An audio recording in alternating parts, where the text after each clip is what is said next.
1948, a year that reshaped the Middle East and the modern world.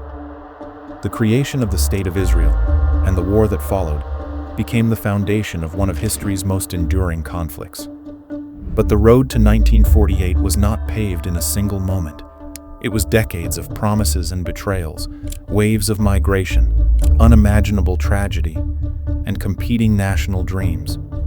To understand why independence came in 1948 and why it was so controversial, we have to go back to the First World War. In 1917, Britain issued the Balfour Declaration.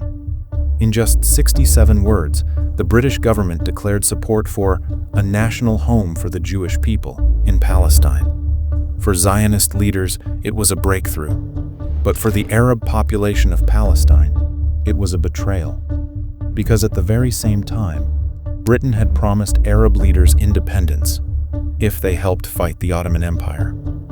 Two different promises to two different peoples over the same land. The seeds of conflict were planted. When the war ended, Britain took control of Palestine under a League of Nations mandate. Suddenly, London was responsible for managing two populations whose national aspirations directly collided. During the 1920s and 1930s, Jewish immigration increased steadily. Many Jewish families, fleeing persecution in Eastern Europe, saw Palestine as the only refuge. Zionist organizations purchased land, built settlements, and revived Hebrew as a modern language. But for the Arab population, who made up the vast majority at the time, this wave of immigration sparked anger and fear. They saw their land being sold, their villages shrinking, and their political future slipping away. Tensions erupted in violence. The riots of 1920, the massacre in Hebron in 1929, and the Arab Revolt of 1936 to 1939, all revealed just how deeply the two communities clashed. Britain responded with a mix of force and negotiation, but never found a lasting solution. Then came the darkest chapter of Jewish history, the Holocaust. 6 million Jews were systematically murdered in Nazi-occupied Europe. The genocide gave Zionism a new urgency. For survivors of the camps, Palestine represented not just a dream, but a necessity. Yet, Britain restricted Jewish immigration during the war, and even afterward, fearing that more arrivals would spark Arab uprisings and destabilize the region. Ships carrying Holocaust survivors, like the famous Exodus 1947, were turned away by the British. Images of desperate refugees being blocked from entering Palestine shocked the world and generated enormous sympathy for the Zionist cause. At the same time, Arab leaders across the Middle East argued that they should not pay the price for Europe's crimes. Why, they asked, should Palestinians lose their land because of what Germany had done? This clash of moral claims pushed the question of Palestine to the center of world politics. By the mid-1940s, Britain was exhausted. The Second World War had drained its economy, and uprisings across its empire made it clear that it could not police Palestine indefinitely.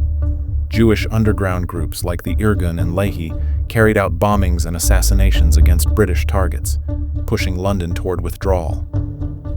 In 1947, Britain handed the problem to the newly created United Nations.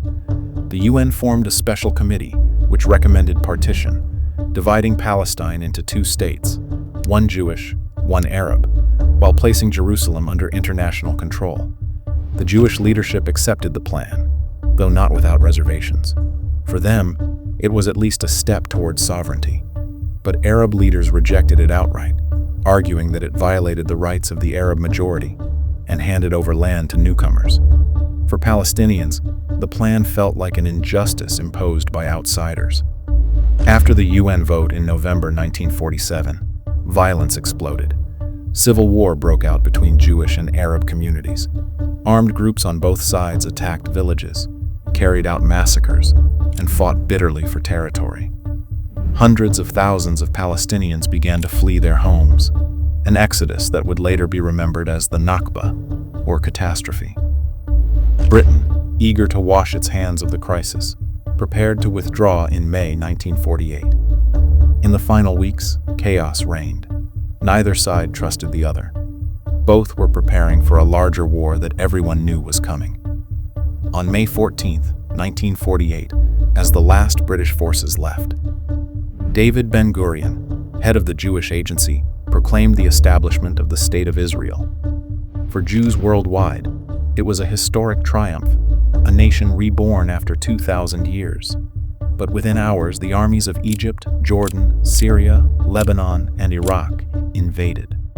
The first Arab-Israeli war had begun. What was supposed to be the end of one struggle became the beginning of another. The road to 1948 was paved with contradictions and tragedies. It gave Jews a homeland after centuries of persecution and the horrors of the Holocaust. But it also uprooted hundreds of thousands of Palestinians and ignited a conflict that still shapes the Middle East today. 75 years later, the legacy of 1948 remains unresolved. For some, it is a story of independence.